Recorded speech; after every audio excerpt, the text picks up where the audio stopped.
haven't seen your talk yet, but now I have to watch it. Don't watch it. Don't watch it. I don't have anything good to say. Like, do you ever feel that way, Tim? Like, that's the nature of the indie game industry, you know? It's like you always feel like you don't know what the hell you're doing. Oh my God, you do. I get so pissed off when I get emails like, well, Tim, yeah, you would know this because you're a successful indie game developer and you do you. I'm like, what? I have no clue. I don't even know what video I'm going to post tomorrow or like what. Well, like, you also, but your videos, see, this is what makes you special, is your videos, you project such confidence. And I think that potential indie game developers have to learn this. And I'm actually reading a book. It's called The Next Generation Leader. I just finished it up, and it's basically about how even though a leader might feel like they don't know what the hell they're doing, they have to project that they do. Yes. If they want people to follow them. And so that's especially true in like teams and stuff. Like I've noticed if I have working with contractors or something, if I give any hint that I don't know what I'm doing, they start to question you. They start to ask questions. They start to change stuff. Like So like there's this mentality that Notch kind of at least made it mainstream. He was the imposter syndrome. You know, and basically, I don't actually like talking about it, and I think that it's kind of BS. But I mean, everyone at some point is going to feel like a fraud, right? And so my thought process is, I'm not gonna let myself feel that way. I'm going to be the person. How do you do that? You gotta give me the secret on that. Well, man, I had Unity. Unity flew out and did a documentary of my studio. I live in South Carolina, which is, you know, 3 or 4 states. I can't remember how far above. We're somewhat close. 2 states? What is it? I should know this. We share an ocean. Yeah, we share an ocean. But they flew out to South Carolina from San Francisco. And one of the videographers who flew in, he's this really successful videographer guy his name is Ben Proudfoot. And we had a really strong heart-to-heart. He filmed me, and he just said, you know, how do you feel? Are you insecure? And this was before like I even finished Pinstripe. And so much insecurity came out of my mouth in the interview. Like an hour after the interview, he just kept filming. And it got to the point where it was almost like a self-indulgent sob fest about indie game development. And after he shut off his camera, he basically talked to me and said, you've got to learn to be confident in who you are if you want to be successful. And my message to indie game developers is to stop posting, and no offense to anyone who's listening to this, because I do it, I've done it too, but stop posting memes about how unsuccessful you are and how little money you make. Like it's time for indie game developers to be not confident that they're going to make a lot of money, but confident that they're doing what they love and happy about it, because you and I are so lucky that we get to do what we do, you know? Well, you say lucky, but there's a lot of hard work behind the scenes too. There is, but like, here's the one piece of luck, though, is that you and I were born in America, right? I mean, that's yes, sir. Yes, yes. And that we're in this time period, right? Because the indie game development is such a new thing, and we're so lucky that we're born in this generation, I guess. But absolutely. I know what you're saying. It's like a combo. It's rough too, because like I totally get that. Like I'm a straight white male. I'm white. I'm 6'2". My biggest problem is not what I'm gonna eat or where I'm gonna sleep. It's like I don't feel like working on a video game today. So yeah, like in that regard, totally. Like I am so blessed and like so extremely fortunate to be in the position I'm in. Yeah. But at the same time, like I feel like we are. I mean, I can't say globally because I know there's a lot of areas and places that need a lot of help. But I think as some of the developing nations or the developed nations kind of, we move toward this place where robots are taking over these jobs that don't require real skills and everything is really becoming about thought and art and you know, like I think that stuff becomes more prevalent, and I think like what you were saying about my YouTube channel, like I found a little niche, I think, because I talked about like so many issues that I struggled that I literally thought I was the only one. Yeah. And yes, I did feel stupid, and I did feel like those weren't valid problems because of you know, like who I am and like the things that I've done. Yeah. And like if I know, like I read something the other day where if you got like a roof over your head and you have food to eat, you're richer than like 50% of the world or something like that. Yeah. Yeah, it's crazy. Well, you know, and that's I'm just learning that it's not really about and this is a result of my last podcast I had. I had a podcast with Zhenghua, I think it's how you say his name. He's my publisher, and I should know how to say his name, but it's Zhenghua Yang, but we call him Z. We call him Z, and he's the owner of Serenity Forge. And he had 3 hours to live. He was on his deathbed. Wow. And so he knows, I guess, what it means to be lucky. And so I was complaining about the industry and how there needs to be like huge barriers of entry. Like you need to pay $1,000 to get your game on Steam. And he said basically, you know, hold on, Thomas. Like there are people in the world who are really good at making games, but they cannot afford that. And I was thinking like any American can afford that because just go and, you know, use your credit card.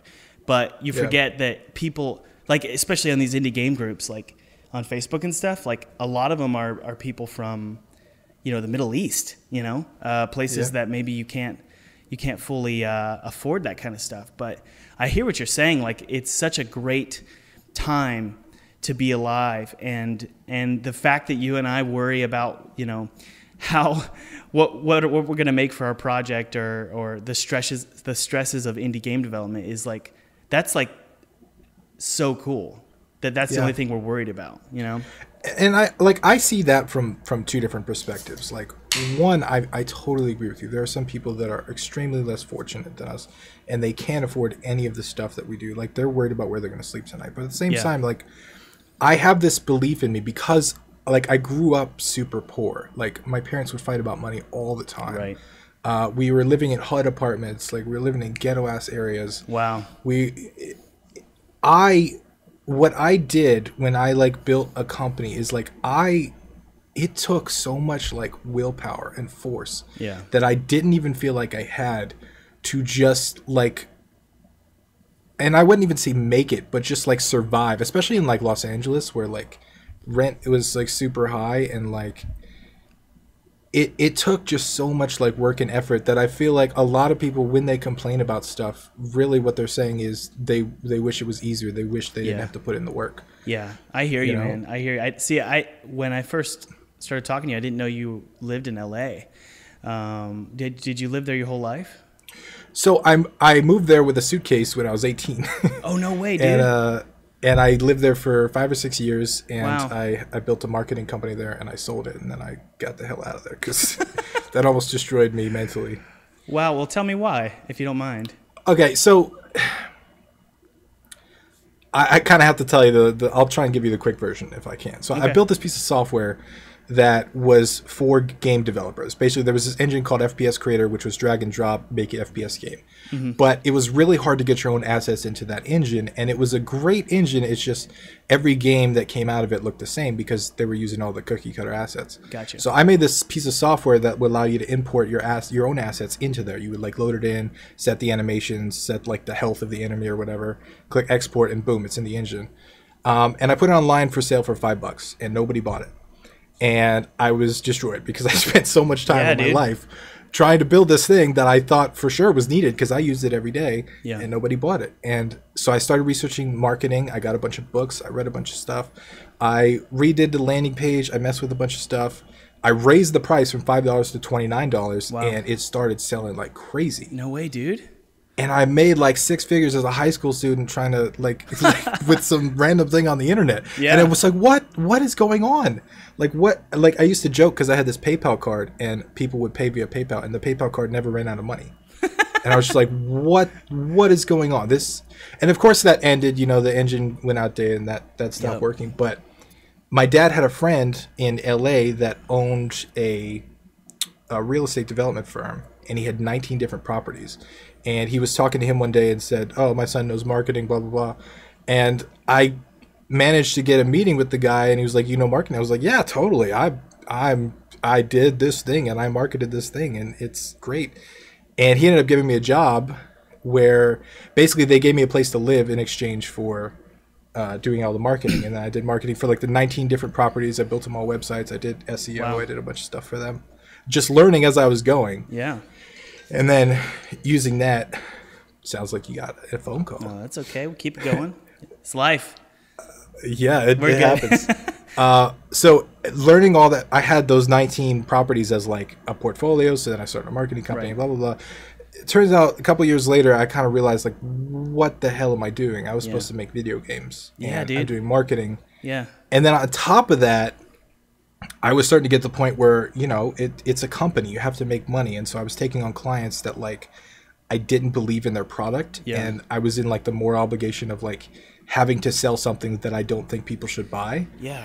And that like ripped my soul out of me. And I was just man, like, this dude. is not like, it was such a stressful thing. Yeah. And then I was having issues with my partner and I was just like, whatever, I'm done. And so Yeah. we ended up selling it, and I took off on a road trip across the United States in my Challenger, and I just, as long as it took, I stopped everywhere I wanted to go. I stopped Roswell to see aliens. No way, stopped in dude. Vegas to hang out. Like, I just did whatever the hell I wanted to do. And like at the end of like a year or two of like not knowing what I wanted to do, I just kept remembering video games. Yep. Is what I wanted to do. Yep. And that's what I got back into, and that's when I started the whole YouTube channel. And at the beginning of the YouTube channel too, I didn't have any game development stuff to share because I hadn't made any video games. So I started sharing marketing stuff. Wow. And that seemed to be beneficial to a few people. Man, dude, So- that's such a beautiful story. But it's so strange because it parallel tracks my story like almost to a T. I mean, I didn't sell anything for $100,000, but like when I was in high school, I made my first game, Coma, this Flash game, and it went gangbusters like instantly. Wow. And I think I made like $25,000 Wow. as an 18-year-old. That's And epic. I remember like going to the pool with my friends and saying like, dude, I just made, like at the time I made like $1,000 starting out. And I was like, I just made $1,000 off of this stupid game. And they were like, are you serious? Off of a game? And so at that point, I kind of understood like it's almost intoxicating to make games and not only have people appreciate them, but be willing to give you money for them. Yeah. Like at that moment, I knew I wanted to do it. But listen, so I talked to my dad and he's like, you should do this. And I kind of got hesitant. And I said, you know what, I'm going to go to college and get a degree in basically marketing. I got a degree in graphic communications, which is like printing and design and stuff, and some like Wow. general communication stuff. So I worked after I graduated from Clemson. I got married and I got a job at a marketing agency. And dude, I know sweet. exactly what you're talking about, where you're just doing work that you just don't want to do. Like, it's not that I didn't believe in the work, it's that I had no feelings about it at all. I was doing client work for tire companies and Oh, wow. faucet companies. And and it was like training modules and stuff. So I was, during that time, dude, I said, I know I'm going to like end up just blowing my brains out if I stay here. So I said, I'm going to work my ass off every morning, during lunch, and in the evenings. And my wife was really like, she totally believed in me, and she was like, you know, go upstairs, go in your office, and just work in the evenings. So like, I try and get in 3 to 4 hours a day, 2 to 4 hours a day, to finish Pinstripe. And so that was like from 18 to 25. 18 years old to 25 years old, I was just working my butt off, dude. And it's the reason I think I'm so against complaining in the industry is because I think it slowed me down. Now, obviously it's really hard to get to that mindset where you believe in yourself and you're fully confident in what you're doing. But if you look at anybody who's successful, they get to a point where they do start to believe in themselves. It doesn't mean they're not insecure from time to time. But back to our original talking point is you've got to learn, indie game developers have got to learn to talk, not only like convince other people that they know what they're doing, but convince themselves to look in the mirror and say, I've done this. Like you, Tim, have not only did you start this marketing agency and sell hundreds of thousands of dollars worth of this plugin that you made, but you also started this YouTube channel and you're creating games right now. And so you've got to learn to like, just like I need to teach myself that I've done this, I can keep doing it and I can do it better, you know? And I want indie game developers to learn how to do that, you know, to battle that insecurity. Totally. And I think, like, for me, like, I always had that insecurity, and I was always scared of, like, well, what if I do this and it doesn't do anything? Or what if I do this and I get 100,000 people to sign up, and then I can't do anything, and I can't have a life, and my brain would just, like, make whatever excuse just to not get started, right? Yep. And, like, the thing that usually always made me more confident is I mean, or the thing that helped me build the confidence was just having the courage to start. Because I think courage and confidence are two different things. Courage comes from no experience, just doing the thing that you're terrified of. Right. Confidence comes from actually having done the thing, and, like, you know, getting places. And I what I tell people on my channel all the time is, like, I have spent the last 18 months building up a YouTube channel, right? Like, I have 26,000 people. I have thousands on an email list. I have thousands on Twitter.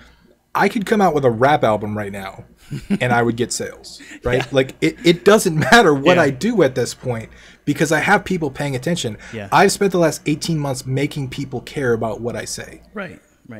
And, like, adding value to people's lives. And I get emails all the time saying, Tim, thank you so much. You've added so much value in my life. Like, because I've spent 18 months adding value to people's lives.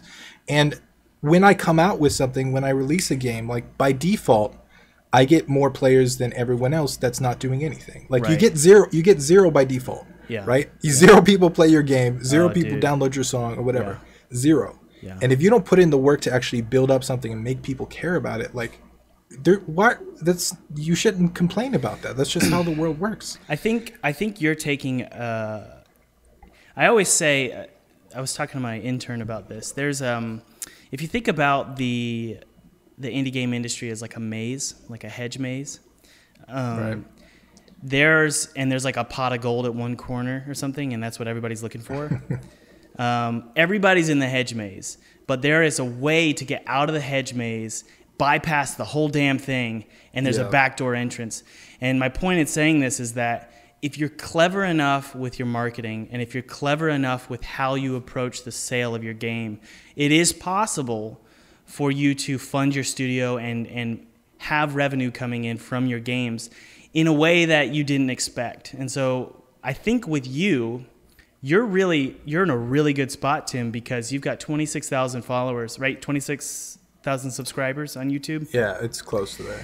And what you have is an army that's willing to support you, and like, same to my subscribers, is it's a new way to make and market and sell indie games. You're not trying to hire, you can hire a PR agency if you want when you're selling a game, but I think the best way to sell an indie game is to already have that base there and ready to go. And so what I tell any indie game developers, and what I say on my channel, is start building your base right now. So in a combination of, at least I won't speak for your channel, but my channel is, one, I want to educate people and get people passionate about indie game development. But I also want to find a community that is like-minded and hopes to support games that are similar to mine. So that's the benefit of building a social media following. And I'm starting to see that, like, the economy tends to favor people that have a social media presence. And if you decide that you're not going to do it and you want to make indie games, good luck making a splash. But you see mediocre games, just mediocre games, do well because those people put in the effort to build a social media following and a presence. You know what I mean? Yeah. No, dude, I totally... It's weird because, like, we did a Ludum Dare game jam, like, a couple months ago. And I made this game called All Followers Lost, where it was, like, a stupid game where you just... It was the stupidest game I ever made, but I had my girlfriend voice, like, this Valley Girl voice. Like, oh my God. Like doing, like, stupid, like, voices.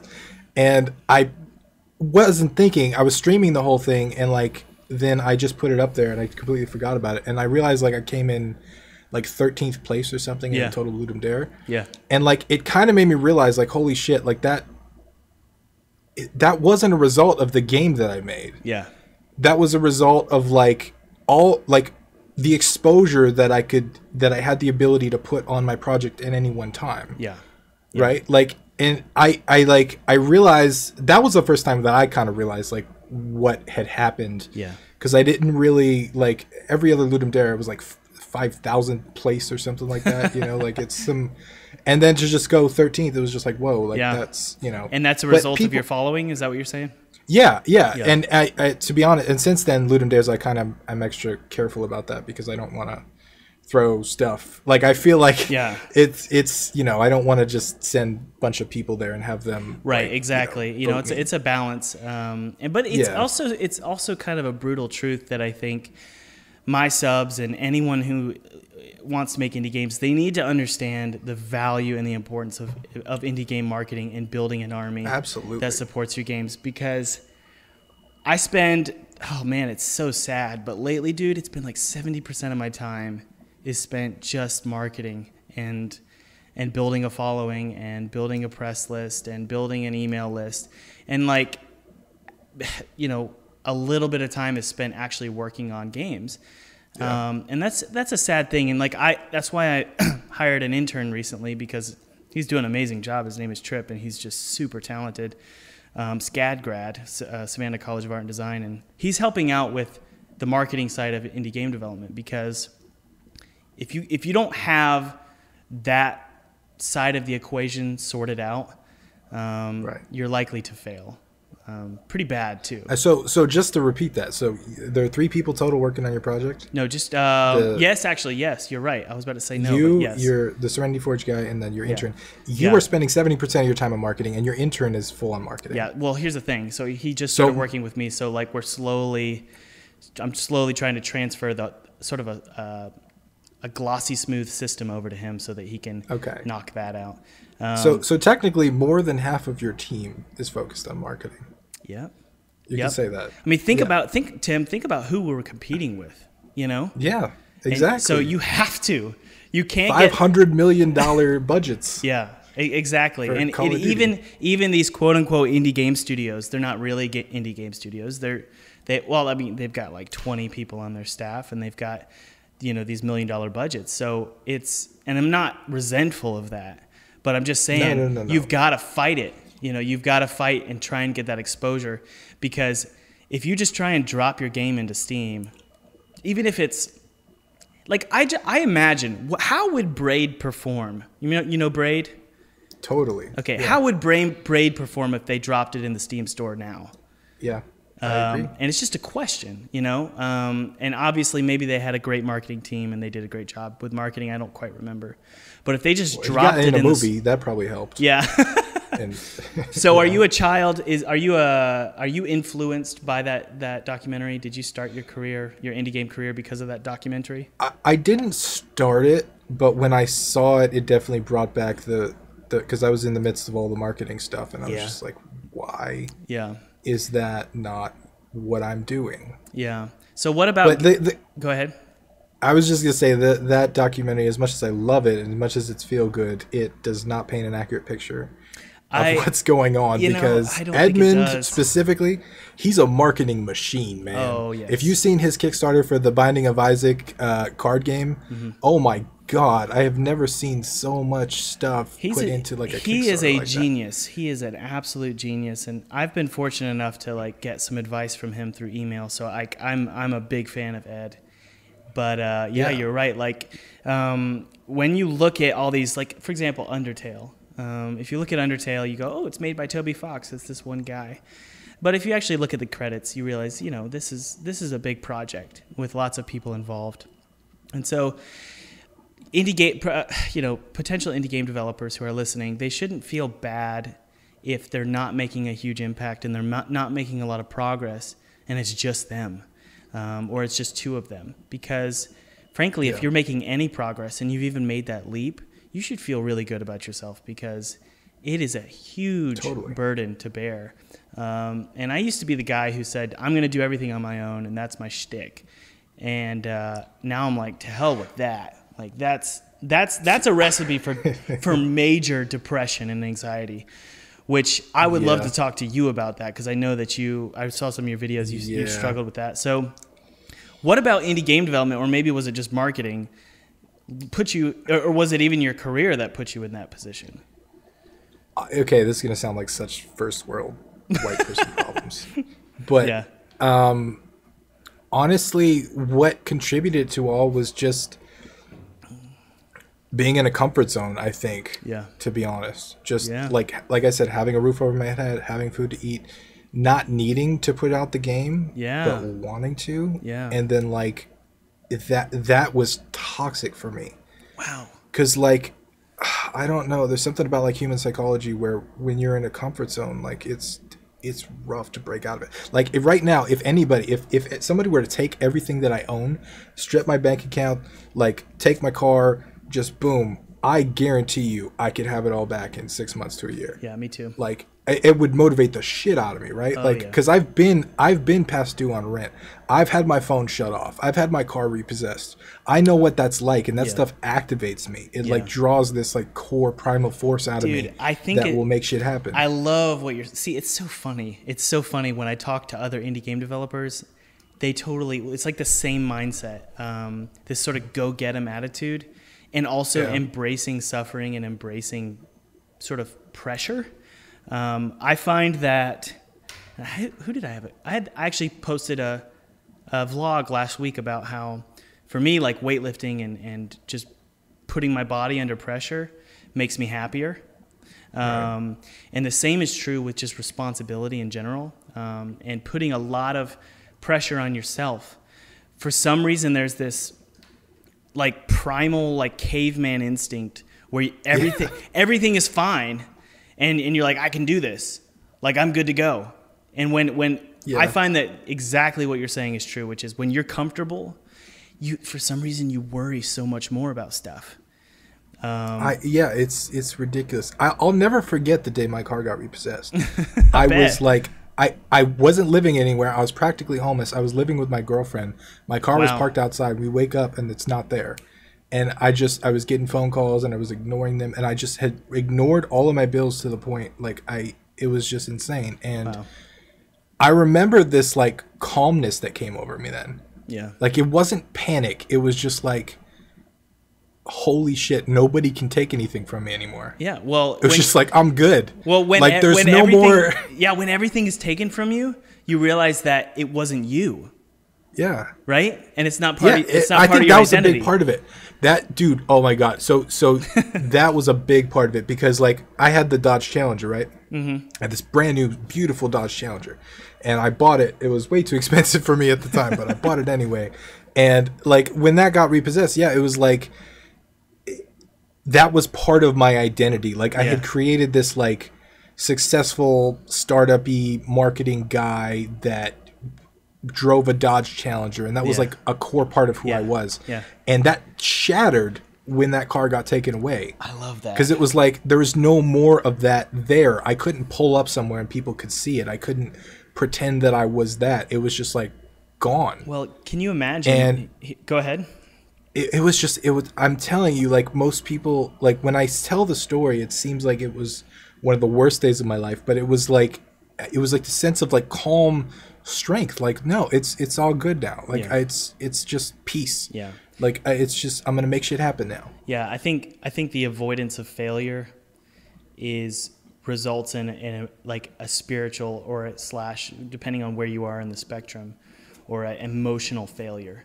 Like your body and your mind is not meant to be comfortable, and so when you put it in a constant comfortable state, it doesn't know what the hell to do with itself. So I think our minds, like for me, like my mind is much better. It's healthier when it's solving physical problems. So that's why I love weightlifting and exercise and stuff. It's so much happier when it's solving a problem.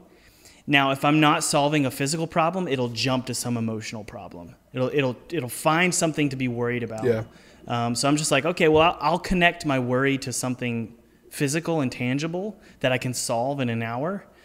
As opposed to worrying about finances or my marriage or my daughter or my game studio. Now, I do wonder though, Tim, you say, I'm glad the Challenger was removed from me. How do you feel you'd respond if your channel was removed from you or your game studio? It would highly depend on the context. Like if there was an injustice there, or there was like someone that like something I don't believe should have happened, it would fire me up and I would go twice as hard. I don't know if there's any other scenarios. What if where, it was your like, fault? You know? if it was my fault? Oh shit! See, that's the Oh, question. now we're getting to the deep philosophical questions. So I actually don't think if it's my fault, I don't think it's a big deal. So I don't know if you know this, but like 2 months ago, I stopped a year of daily videos. Every single day for an entire year, I posted a video. Wow, dude, way to go. Yeah, and it blew up the channel, right? Like I say 18 months, but really it was all that year because the first 6 months didn't do anything. Yeah. It was that year of like daily hardcore hitting it every day. And I stopped, and over the last 60 days, I've watched everything just kind of go downhill. Like the stats and everything in the channel got cut in half. And I realized that like it was moving forward just from like raw sheer effort. Yeah. Right. It's not necessarily, I don't have the best editing. I don't have the best content. I don't have the fancy stuff. You know, I just raw effort every single day. Yeah. And I kind of like it. I guess it kind of affected me a little bit because I was just like, shit. Like I never really thought of it as like people say, oh, YouTube is passive or it's passive income or whatever. No, like for me, it was full scale active. Yeah. Like working on it every day. Yeah. And I tried to turn it into passive and it just was not responding. So yeah. The way I responded, like after a couple of days of feeling bad about myself and pity, like after I got that over with, and I was just like, no, well, I'll just do what I did. That's not a big deal. I'll just, you know, it didn't work. Tried an experiment, tried a bunch of stuff. And literally in 60 days, I tried probably 50 different experiments on videos. Oh, I love like that. Everything from like changing titles around to doing fully edited videos to seeing if I could get more shares but less YouTube stuff to like seeing if I could get more views per video if I posted less. Like there's so many like marketing experiments there, and like I learned a lot, but in reality, back to what I was doing initially, like daily unedited pieces of my mind posted every day seemed to work the best, and that's what I went back to. And then now it's on its way back up to where it was, and I learned from, I wouldn't even really call that a failure. Like it's because I never really thought of it as a failure. Like I realized that my identity was starting to get tied to those numbers. Yeah. When it went down, because then I was like, that's starting the to feel worst, bad. dude. I was like, oh shit, the numbers are. Yeah, it's that, but luckily, like I said, I've been through that with the car. I've been through that with a couple things before, so I recognized it. Yeah, and I was just like, no, this isn't. Yeah. You know, I have a beautiful community. We have an amazing Discord. We have an awesome email list. Yeah, we hang out. Like I can hop on Twitch or YouTube anytime and hang out with like 100+ beautiful people from all over the world. Like it's not. There's nothing's bad here. Nothing's wrong. Right. It's just I need to, if I want to grow the thing, I got to keep doing what I was doing and just stick to the grind. Well, it's I live by the motto that if you're not failing, you're not trying. And totally. I say I would go so far as to say, especially indie game developers, they've got to pursue failure. Like try and fail and get used to feeling it, because absolutely the moment where like for me, I just don't care anymore. I honestly do not care about failure. Like I launched Pinstripe in 2017, and it did fine. It didn't explode like I wanted it to. And I was like close to bedridden, upset about it, because I had, invested 5 years of my life into it, Yeah. And I was so upset and so just pissed off. And somehow, I got through that emotionally, and I guess it was kind of like a first world problem that you can just get over. But like, I got over it, and like I look back on it, and I'm like, the reason it brought me down was because I made it me. Like I made my game it was like my mirror, and I realized how stupid that is, because I play the game now, and I'm like, this is a good game, but my goodness, it's not you. It's just a game. It's a silly game. Did that realization come at once, or was it like over a long period of time? Dude, it was over. I found out that my game wasn't performing the way I wanted. The same time I found out I was going to have a daughter, and I was low on cash. Oh, wow. I was low on cash because I was surviving off of Kickstarter money. It was just slowly dwindling. And I thought, okay, I'm done being a game developer. I'm a dad now. You know, I'm going to be like making dad jokes, have dad bod, and I'm going to like tuck my shirt in and go get a marketing job. Like I was dead serious. Like that is who I'm going to be. And I kind of I kind of basically lived in that quote unquote reality for 3 months. And my wife really helped me get through it, of just like thinking, you know, if this is what happens, so be it. It doesn't mean I'm not going to try, but it's basically the ability. What I learned was when you come face to face with your greatest fear, which my greatest fear, Tim, is to be mediocre businessman.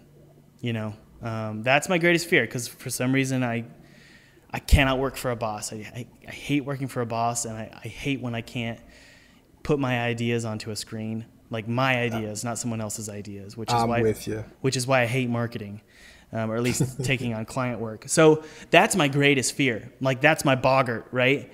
And if I was, is that what it is in Harry Potter? It's a boggart. It's your greatest fear. So if I came face to face with it and I thought, oh, like I can do this. Like I can live with that for a little bit. Probably not forever, but I can live with it for a little bit. And that's when I just said, okay, I'm fine. And then I launched my next Kickstarter, and it blew up, and then I'm good to go. And I noticed you put that story in your Kickstarter video. Mm-hmm. That was the story, man, because like basically the point of Once Upon a Coma, my next game, which was Kickstarted this year for $86,000, but we had a post campaign for another 10. So the reason why I'm excited about that game is because basically the whole point of the game is you are not your career. You are the closest you can be to, at least a lot of us, the closest we can look into who we really are is to look at how we thought and who we are when we were kids. And so the game is all about childhood and basically reconnecting with your, maybe not who you were as a kid, like, because a lot of people had terrible childhoods. Like you said, yours wasn't wonderful. At least you said it was, tough. So a lot of childhoods aren't great, but at the very least, there is an essence and a beauty in a child's heart, which is a confidence, a belief in who you are, not what you do. So if you believe that who you are and who you were born as is beautiful, I think you're much likely to be a happier person than if your output, like it's such a consumer mentality, is what I make and what I do and how much money I can bring into my family is who I am. You're destined for emotional failure. Like you're going to crash and burn. But if you realize like a child that I'm just me, like I was born with these talents and I'm going to have fun with them, then you're just going to be happier. It's so interesting to hear you say that, because like that's actually something I've been legit struggling with. Really? So the past 2 years I've made 17 games, and my whole philosophy was like quantity over quality. And finally, after doing all that, I was like, okay, I'm going to go back to this project that I started a couple years ago when I was still working in my marketing company, that I went through this really rough breakup, and like it started this project where I called it philophobia, the fear of love. And it was basically you're in literal hell, where love is literal hell, and all of the enemies are hearts. Oh, right? That is so true. It was such a personal project, and there's so much of me into it. Mm-hmm. And when I started working, it was supposed to launch last Valentine's Day, and I had to delay it for an entire year, just because the first thing I did naturally as a game developer is just redo everything and completely do it 10 times bigger. Of course, because that's what we do. Like we can't just finish a game. We have to make it 10 times better. I'm in that right now, actually. But all of those 17 games I didn't have an issue with, right? I would do them on live streams. We'd have fun with our audience. We'd build, we'd push them out, see how they do. We'd get everybody feedback. It'd be a giant, cool, collaborative process. Never once did it cross my mind that the games might fail, because I never intended the games to do anything, right? It was just like, I want to make video games, and I'm going to do it with a bunch of people on the internet that also want to make video games, and then we can all play each other's games. And we did that, and it was great. But it's like this project, because it came out of like my soul, because it came out of like such a personal thing, because I feel like so much of me is in it. Mm-hmm. I think in a way, my identity is being tied to it. And for me, like, I'm not afraid of the financial failure of the launch. I don't give a shit if I sell games. Like, I feel like my calling in life really is more akin to my YouTube channel than actually be like a game developer. Like, yes, I love making games, but I also love teaching and helping people. I think I lost you. What was that? I think I lost you there. Say that last sentence. I was saying, like, I feel like my calling in life is more akin to my YouTube channel than actually full game developer route. Like, I love teaching, I love sharing, I love improving myself and other people around me. So I'm all about that. But, like, it scares me that the game might not be good. Yeah. Because this is the first game that I feel like I've poured myself into. And then on top of that, I have this whole YouTube channel where I teach stuff about game development all the time. How can a dude that teaches game development make a game that's not good? Well, I don't think anyone would look at that as, like, I think you're the only person, and I would understand where you're coming from, but I don't think your subs would ever think that, because no, but that's what makes it worse for me.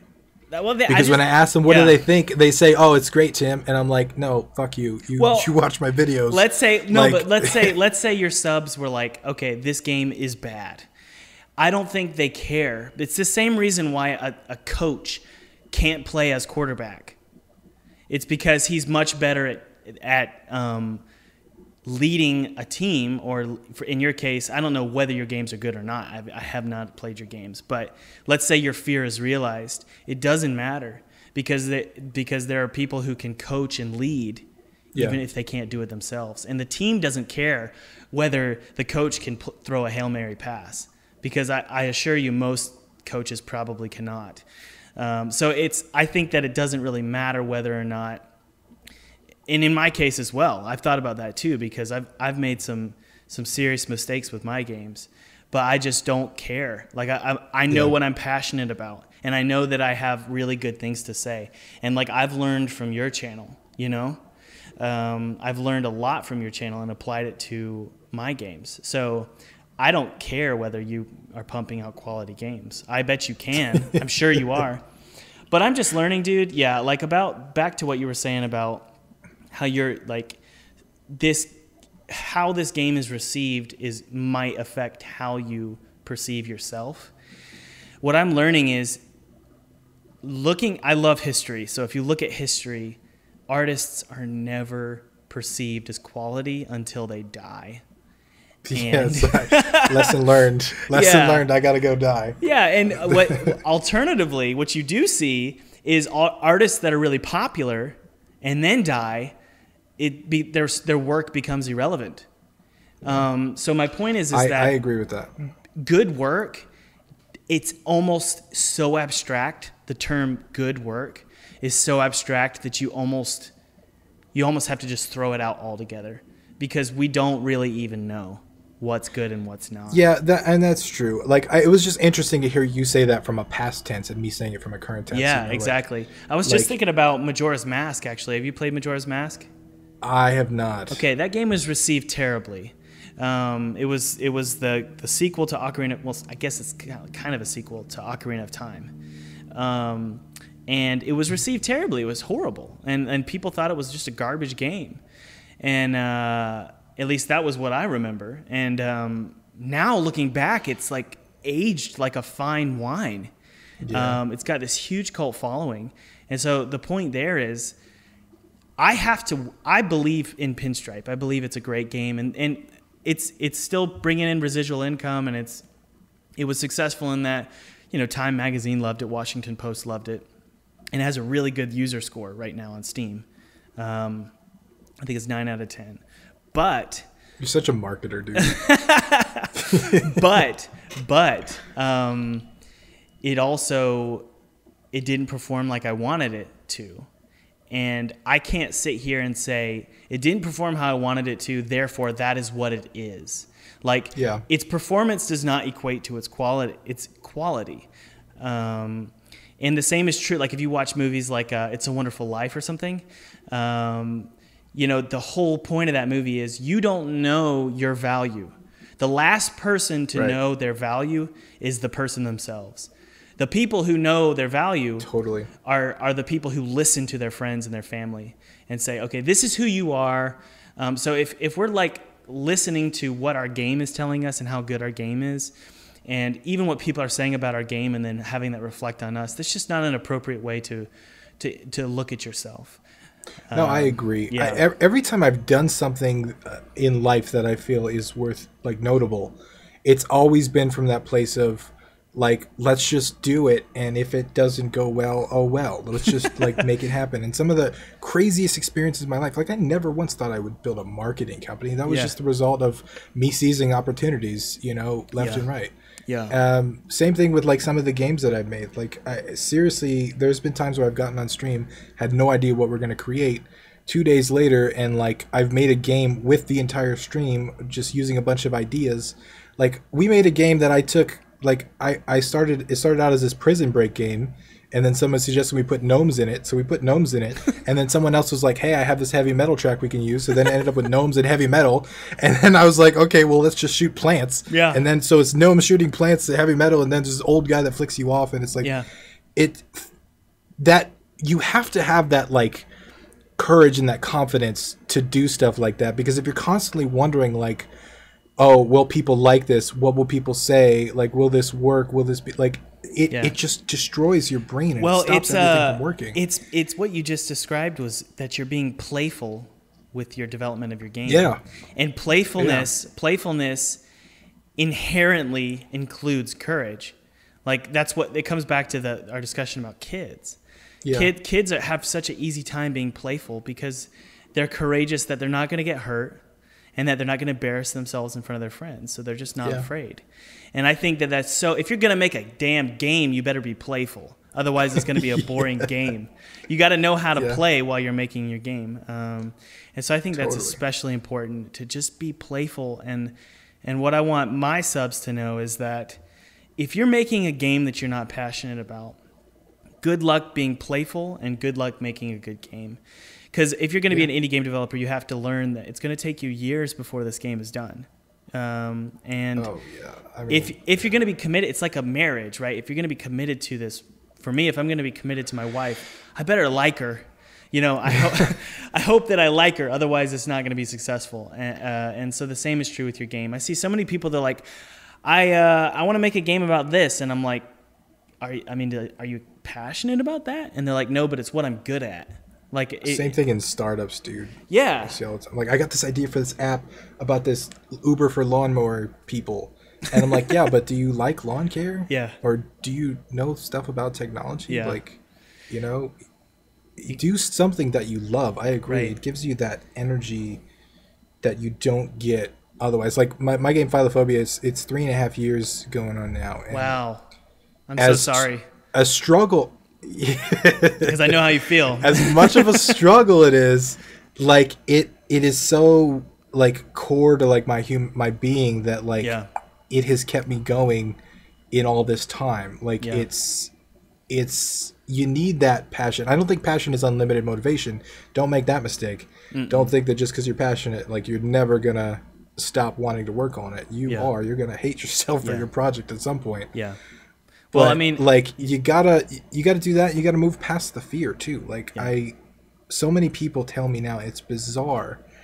They'll say things like, Tim, like, I don't know if you'll know what this is like, but I'm really scared to do my stuff, or and I'm like, no, dude, like, of course I know what that's like. I have the same fear, but, like, I've just been able to push past it. Yeah, right? It's the same reason why I was on anxiety meds for so long during the development of Pinstripe. And then if I wasn't on anxiety meds, I would drink a heaping glass of wine immediately before bed because I couldn't settle down.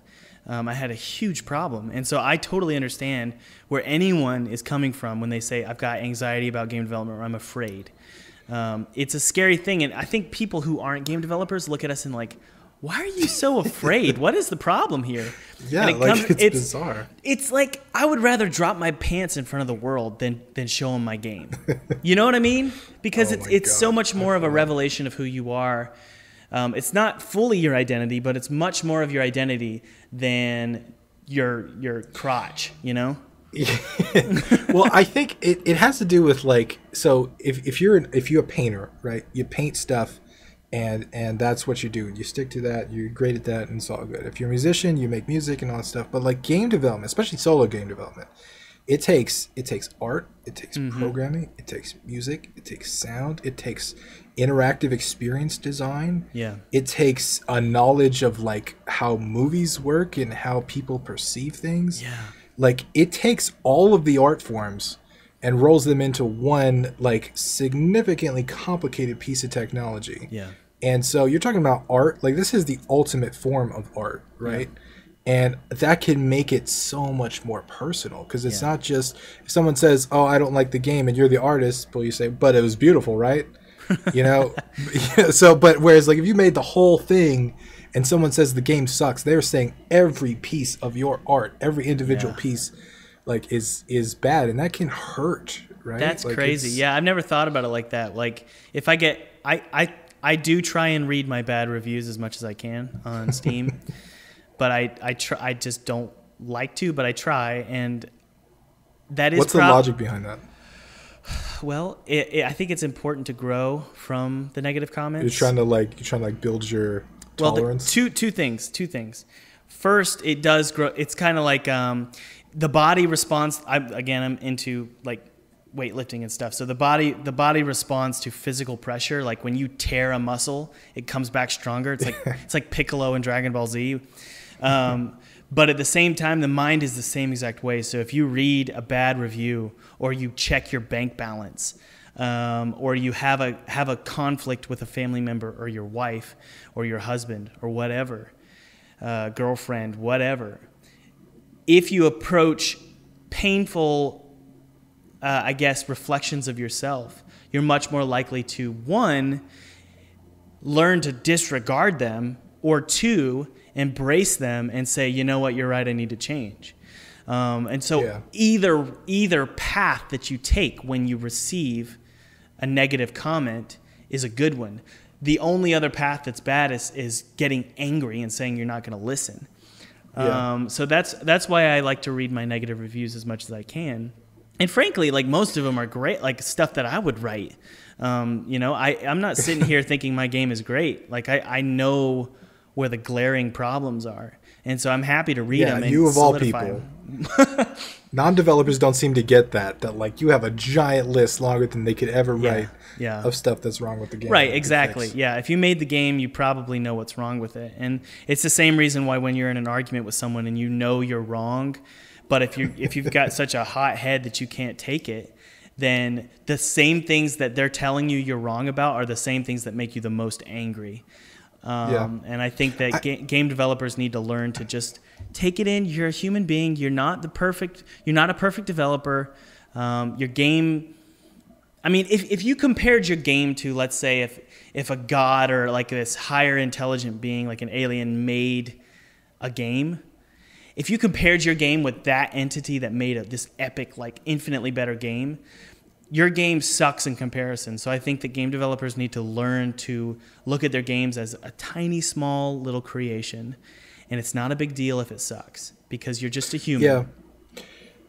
It's, I've actually recommended on my channel because I get questions a lot now, and I get people in live streams, they'll pop in and they'll ask questions, and like they'll ask me about like, Tim, like I have this idea for this epic project, like should I do it or what should I do first or all this stuff.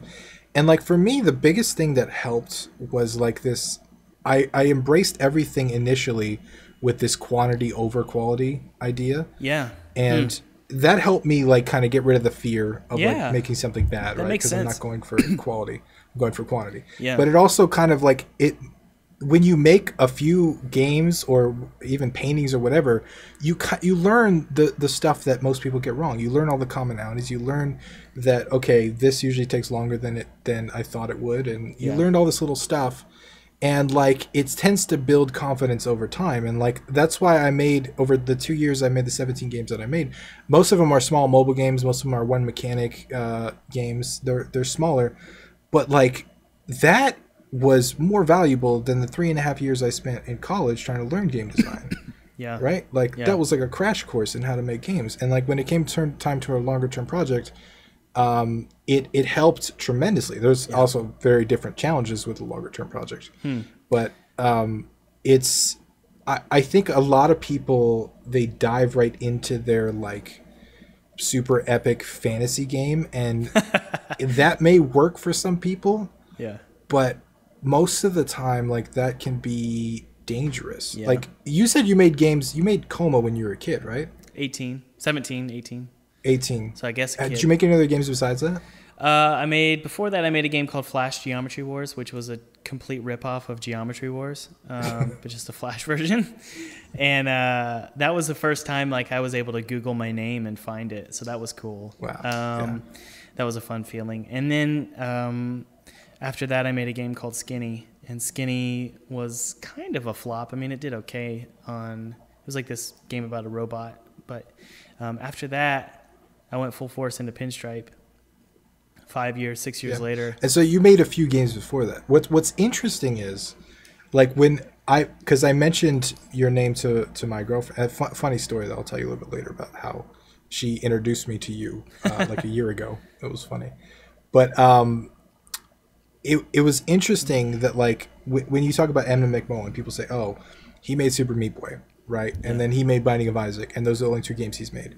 Or like, I know you as the Pinstripe guy, right? Yeah. Like that's what I knew. That's the only game I knew of yours that you made. Yeah. And people, like, they don't realize that there's so much work behind the scenes. There's so many things that got done just because they didn't get the same level of marketing or acclaim or whatever as that project. They tend to think that those things don't exist. Yeah. Like, Edmund made 37 some games before Super Meat Boy. Yeah. Like, people, it just blows my mind that people still have this fantasy that, like, they can just quit their job, start on this dream MMO RPG that they've been thinking of since they were a kid, and then work for 3.5 years somehow managing to survive, and then release it and make $1 million and sell it to Microsoft like Notch. Right. Well, that's like, the thing. Is Notch is the exception. All right, he's not the rule.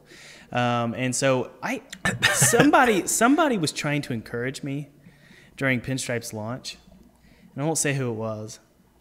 And they were like, Thomas, don't worry about your sales numbers. I know they're not great right now, but Edmund McMillan said the same thing, and now he's a millionaire. I said, what the hell are you talking about? Like, that's like saying you'll win the lottery. It's okay. You got to learn to accept the fact that it's a really long journey. Yeah. And like, I kind of want to talk about your journey. We're almost at an hour though. It's been an hour of this podcast. So I think, are you cool with the remaining, I guess, 20 to 30 minutes being paid content on Patreon? Sure. Let's do it. Okay. So the rest of the content for the podcast but with me and Tim will be available on both of our Patreon pages. So you can either check out mine or Tim's in the link in the description. So thanks for listening, guys. Tim, please, by the way. I appreciate everybody coming out. Yeah. It's been fun. Take a look at Tim's channel and subscribe. His content. Take a look at Thomas' channel and make sure you wish list Once Upon a Coma on Steam. Yeah, so this is a little bit of that cross promotion. Me and Tim are both marketing guys, so we're being manipulative right now, aren't we, Tim? We're gonna market the shit out of this. We're gonna make you buy our stuff, which you should be doing, by the way. Yeah, it's to good other content. people. It's exactly support indie games, support indie game developers. So anyway, thanks everybody for listening. Peace.